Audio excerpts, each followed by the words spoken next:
Hello students, in this class of ours we are going to discuss a small part of the chapter gravitation of ninth class physics. So the gravitational force of attraction between different objects, there are certain effects of it that we are going to see.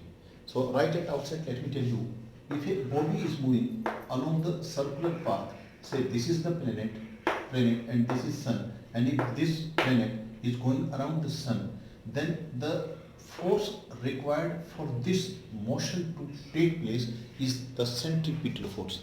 If a body is moving along the circular path, the centripetal force is responsible for that motion. If body is moving along the circular path, the centripetal force is responsible for this motion. And centripetal force is having the tendency to move towards the center.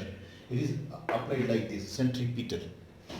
And here the centripetal force which is causing this motion to take place is because of the gravitational force of attraction between the planet and the sun. Similarly, we can also say if a satellite is moving along the planet, there is a planet, this is the satellite, it is moving along the circular path. Once again, the force required is centripetal force, and centripetal force that is making this motion to take place is again because of the gravitational force of attraction between the planet and the satellite this time.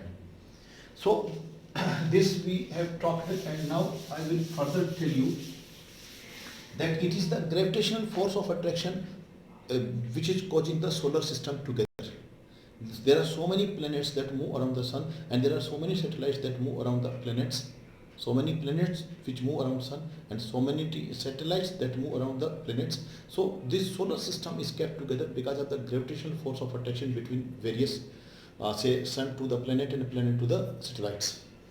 Also, this another effect of the gravitational pull of the sun and moon that we can observe is the tide, that is periodic rise and fall in the level of sea water, and this is because of the gravitational pull of the moon and sun that is being applied on the water surface of the sea.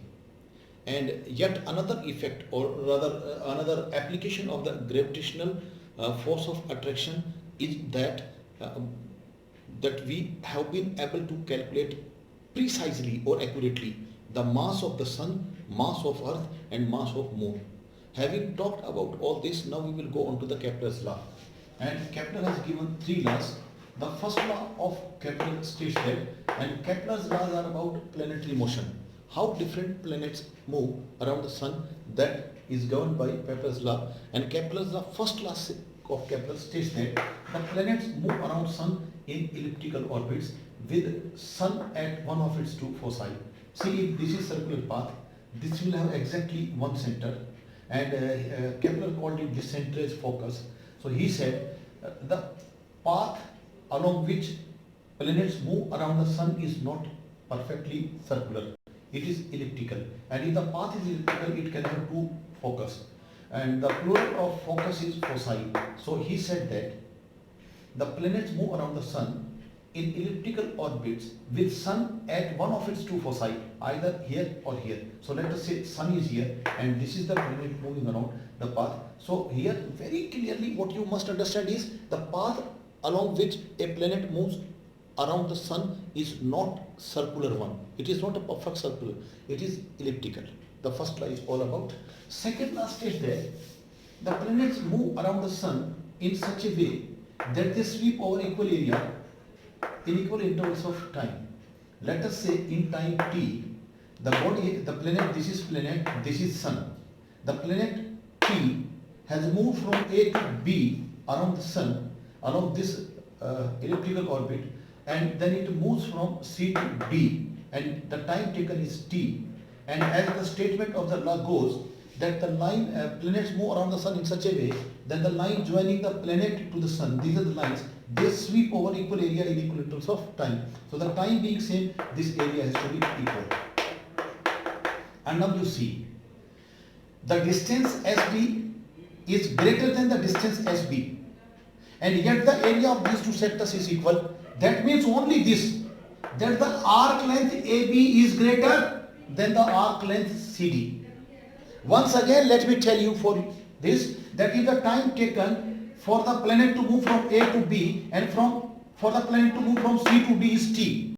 And this same time it moves from A to B and C to D, and the area that is swept over is this, and according to statement of the second law, if these areas are equal, and the time is same, that means areas are equal even when SB distance is smaller than SD distance. That means the arc length AB has to be greater than arc length CD, which further only proves this, that the time taken for the movement of the planet from A to B is same as that from C to D. That means planets do not move along the sun with the uniform speed. The AB length is greater, CD length is smaller, and it is greater length, this is smaller length, and the time taken to travel, this is same. That means planets move faster when they are closer to the sun, and they move slower when they are farther away. So the motion of the planet around the sun does not have uniform velocity. They move faster when they are closer, they move slower when they are farther, and that is because AB is greater length and CD is smaller length or arc length, and these are traveled in the same time. That means they move faster when they are closer. Planets move faster when they are closer to the sun, and they move slower when they are farther away. Now we'll go on to the third law, and third law of Kepler says that R cube is directly proportional to T square. R cube is directly proportional to T square. That is the statement of the third law, and this can also be said that R cube upon T square is equal to a constant. That means only this. Here R is the mean distance of the planet from the sun. Say this is planet and this is sun, and the path is like this. So sometimes planet is this far away, sometimes it is only this far away, and yet another time it is this far away. So which one to be called as distance of the planet from the sun? Average of all the distances throughout the journey is called R. So R is mean distance of the planet from the sun throughout its journey. That is R. And T is the time period, that is the time taken by the planet to go around sun once. And this law can be very clearly inferred from here, that if the distance of the planet from the sun is less, that means R is less, time also will be less.